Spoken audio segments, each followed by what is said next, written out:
자, 오늘은 12월 3주차 리플에 대한 흐름들, 과연 이번 주에는 리플이 어떤 흐름들을 보여줄 수 있을지, 그리고 리플 등락에 또 영향을 미칠 수 있는 이슈나 이벤트들은 또 어떤 것들이 있는지를 저희 구독자분들과 함께 또 분석을 해보는 시간을 갖도록 하겠습니다.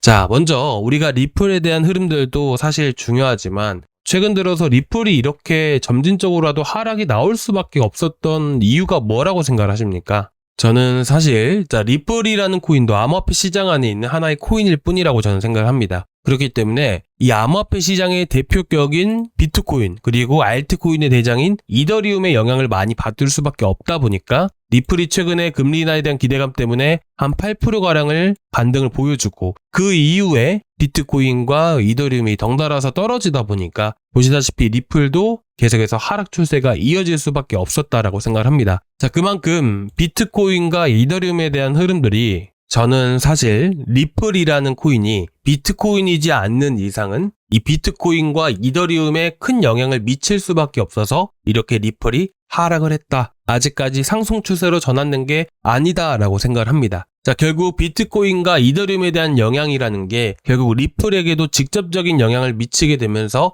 리플이 지지부진할 수밖에 없다라고 말씀을 드리는 거예요. 자, 그렇기 때문에 우리가 어떤 코인을 들고 있던 간에 비트코인, 이더리움과 같은 이런 시장에 대한 전체적인 흐름들을 결정하는 이런 이슈들을 먼저 분석할 필요가 있다라고 생각을 합니다. 그래서 지금 비트코인과 이더리움이 이 12일에 어떤 일이 발생이 됐길래 이렇게 떨어졌는지 이거부터 하나씩 분석을 하는 게 맞다라고 생각을 하고 있고요. 그리고 이에 대한 분석들, 결국 여기서 이렇게 떨어졌던 이유들을 같이 분석을 해보게 되면 이제 여러분들도 아시겠지만 FOMC 금리 인하 때 비둘기파적인 발언들이 되게 지배적이었습니다. 이게 무슨 말이냐? 되게 긍정적인 얘기들이 오갔다라는 거예요. 근데 하루아침에 말이 바뀌었습니다. 토요일날 새벽에 나왔던 것들인데 보시다시피 클리블랜드 연흥 총재는 약간 더 긴축적인 통화 정책을 선호한다라고 얘기를 했어요. 자, 이게 무슨 말일까요? 긴축이라는 게 뭐죠? 여러분들 QT, 최근에 QT 종료했던 거 기억나시죠? 긴축이라는 것은 양적 긴축을 의미하는 것이고요. 양적 긴축이라는 의미는 뭐냐면 바로 시장의 유동성 자금을 흡수해 간다라는 의미예요. 시장의 유동성 자금을 왜 흡수를 할까요? 긴축이 시작된 게 언제였었죠? 2022년도였습니다. 2022년도에 우크라이나 전쟁 때문에 시장 전반적으로 해서 물가에 대한 부담이 있을 수밖에 없었고 그 전 팬데믹 시기에 시장의 자금들을 엄청나게 풀게 되면서 그 당시 알트코인들이 막 1000% 올라가는 것들도 되게 많았었습니다. 그만큼 시장의 돈들이라는 게 많이 풀렸다라는 거예요. 돈이 많이 풀리다 보니까 어떻게 됩니까? 물가 자체가 올라갈 수밖에 없겠죠. 그죠? 그렇기 때문에 물가를 잡기 위해서 이제까지 풀었던 통화, 이제 달러라든지 이런 돈들을 다시 한 번 더 회수해 간다는 게 바로 긴축인 겁니다. 그런데 지금 긴축적인 통화 정책을 선호한다. 왜 그렇죠? 2022년도에 물가가 많이 올라서 긴축을 했던 거예요. 그러면 지금 긴축적인 통화 정책을 한다라는 의미는 물가에 대한 부담이 분명히 있을 수밖에 없다라고 얘기를 하는 겁니다. 그리고 나서 캔자스시티 연은 총재도 어떤 얘기가 나와요? 인플레이션이 여전히 높습니다. 라고 얘기를 하게 됩니다. 자, 그러면 지금 시장에서 이런 발언들이 오고 가다 보니까 어떻게 돼요? 이들은 금융 전문가들이에요. 한 나라의 통화 정책을 맡고 있는 사람들이란 말이에요. 이런 사람들에 대한 말 자체가 파급력이 상당히 셀 수밖에 없겠죠. 그렇다 보니까 이런 얘기들이 나오니까 어떻게 돼요? 시장 자체가 불안감에 휩싸이게 되면서 하락이 나와줄 수밖에 없었던 거예요. 그래서 비트코인과 이더리움이 크게 하락이 나올 수밖에 없었던 거고요. 자, 여기서 다시 한 번 더 말씀을 드리면 이들의 말의 파급력은 상당히 세다. 근데 이들의 말들을 같이 분석을 해보니까 하나같이 얘기가 나오고 있는 게 뭐다? 긴축하게 되면 물가게 되면 인플레이션. 캔자스시티 연은 총재라든지 클리블랜드 연은 총재 역시나 이제 물가에 대해서 좀 더 관심을 갖고 보고 있다라는 것이에요. 그 물가 데이터가 언제 발표를 해요? 바로 18일에. 그죠? 미국 소비자 물가지수 18일에 발표를 하게 됩니다. 자, 그러면 현재 여기까지 보셨을 때 결국 이 시장의 단기적인 방향은 언제 결정이 된다는 것을 알 수가 있죠? 바로 12월 18일에. 이번 주의 핵심 이벤트는 바로 12월 18일이라는 것입니다. 자, 그리고 나서 제가 후반부에 지금 이제 엔캐리 트레이드 청산에 대한 문제들 지금 이제 조금씩은 관심을 갖고 보실 거예요. 그 관련해서는 제가 마지막 시간에 말씀을 드릴 겁니다. 근데 일단은 이제 18일에 소비자 물가지수가 11월 달치가 발표가 되는데 그러면 리플은 그 전까지는 어떤 흐름들이 나와줄 수가 있을까요? 당연히 목요일이라고 하게 된다면 이제 보시다시피 언제냐? 바로 이때입니다. 그죠? 그래서 이때까지는 지금 현재 물가가 어떻게 나옵니다. 이제 100% 확신을 갖고 물가가 좋게 나옵니다. 안 좋게 나옵니다. 얘기를 할 수가 있을까요? 아니죠. 좋게 나오면 좋겠지만 안 좋게 나올 수도 있는 거예요. 그렇다 보니까 사실 투심에 어떤 영향을 미치게 되냐. 그죠? 좀 더 쉽게 풀어서 그냥 결론만 말씀을 드리면 상승과 하락이 제한된 흐름들 안에서 등락이 발생된다. 이 말인즉슨 무슨 말이냐? 이 물가 데이터가 좋게 나올 수도 있고 안 좋게 나와줄 수도 있기 때문에 하락폭도 제한되고 상승폭도 제한될 수 있다는 의미예요. 그래서 현재 시점에서는 이번 주에는 2,900원에서부터 해서 3,000원에서 3,050원까지 이제 등락이 크게 발생되지 않고 횡보하는 흐름들이 이어나올 가능성이 높다라는 것이죠.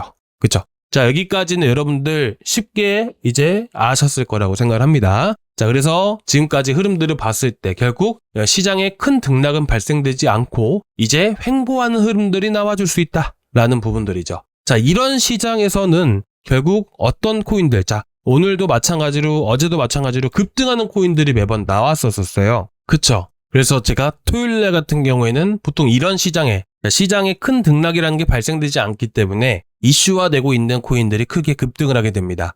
보통 이런 기사들 지금 보시는 것은 뭐냐면 이제 최대 1억 달러 정도로 투자를 하겠다라는 얘기예요. 어느 코인의 무브먼트라는 토큰에. 그쵸? 그렇기 때문에 이런 큰 이슈가 발생이 되었을 때 보통 이제 코인 같은 경우에는 이제 한글화되어 있는 이런 기사들이 늦게 나오는 편입니다. 보통 많이 급등하고 나서 나오기도 하고 아예 이슈가 나오지 않는 편이기도 해요. 그래서 보통 저 같은 경우는 해외 기사들을 되게 많이 찾아보는데 이런 기사를 제가 토요일 날 보고 나서 이제 저희 구독자방에다가 이렇게 또 올려드렸어요. 그래서 여러분들이 보실 부분들은 뭐냐면 결국에는 급등하는 코인들도 하나의 이슈와 명분이라는 게 있고 그리고 현재 시장이 떨어지는 시장은 아니다 보니까 일부 이슈 있는 내러티브한 이슈를 가지고 있는 그런 토큰들로 해서 이렇게 또 시장에 수급들이라는 게 많이 쏠리게 됩니다. 그래서 여러분들이 이런 토큰 위주로 해서 단타를 해보신다면 그래도 넉넉하게 수익을 보실 수가 있고요. 그리고 제가 58원에서 57.5원 구간들 이렇게 대응하는 방법이라든지 추천가도 제가 잡아드렸었죠. 그래서 무브먼트 같은 경우에도 어저께 또 괜찮게 제일 많이 올라간 코인이었고 무려 72원까지 또 급등이 나와줬습니다. 그래서 이런 이슈들이 있는 코인들 같은 경우에는 제가 해외 기사들을 매번 보고 또 보통 저녁이나 밤 정도에 이런 이슈들이 나오기 때문에 제가 구독자방에다가 항상 올려드리니까 단타 하실 분들은 꼭 참고해서 보셨으면 좋겠습니다. 자, 그래서 저희 구독자방은 고정 댓글란에 참고해서 보시면 되실 것 같고요. 자, 그리고 이제 제가 오늘 후반부에 말씀을 드리려고 했던 게 뭐였었죠? 바로 이제 일본의 금리 인상에 대한 부분이에요. 자, 어렵게 보실 것도 아닙니다.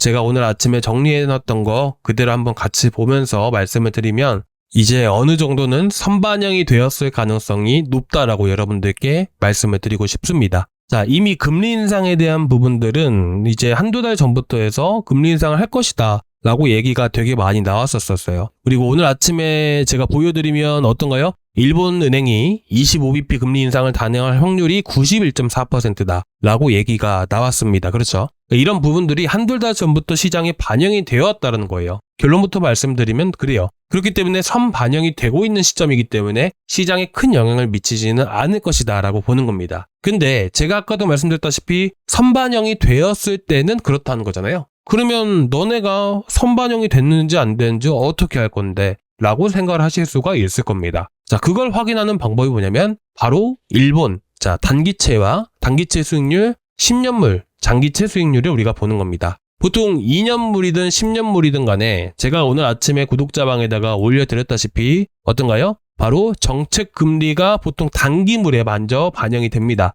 그렇기 때문에 2년물짜리를 우리가 가장 먼저 체크를 하는 건데 2년물짜리 봤을 때는 11월 달부터 해가지고 계속 상승을 보여줬죠. 왜? 12월 달에 금리 인상을 할 거니까요. 그렇죠? 어느 정도 상승세가 많이 나온 시점이기 때문에 현재 2년물 자체가 조금 더 조정이 나와줬을 때는 사실상 어떻게 보면 상승을 했다는 것만으로도 선반영이 됐다라고 볼 수가 있는 이유 중에 하나인 겁니다. 그래서 엔캐리 청산에 대한 부분들이 시장에 큰 영향을 미치지는 않을 것이에요. 그래서 여러분들이 크게 걱정하지 않으셨으면 좋겠고요. 그리고 이 부분들은 이미 반영이 된 거라서 이제 시장에 큰 영향을 미치지는 않을 것이고, 결국 이번 주에 가장 핵심으로 보셔야 되는 것은 바로 소비자 물가지수다. 이렇게 하면서 또 이번 주 어떤 것들을 봐야 되는지 말씀을 드리고 마무리하도록 하겠습니다. 자, 오늘 영상 좀 어떠셨나요? 조금이나마 도움되셨다면 구독과 좋아요 한 번씩 부탁드리도록 하겠습니다.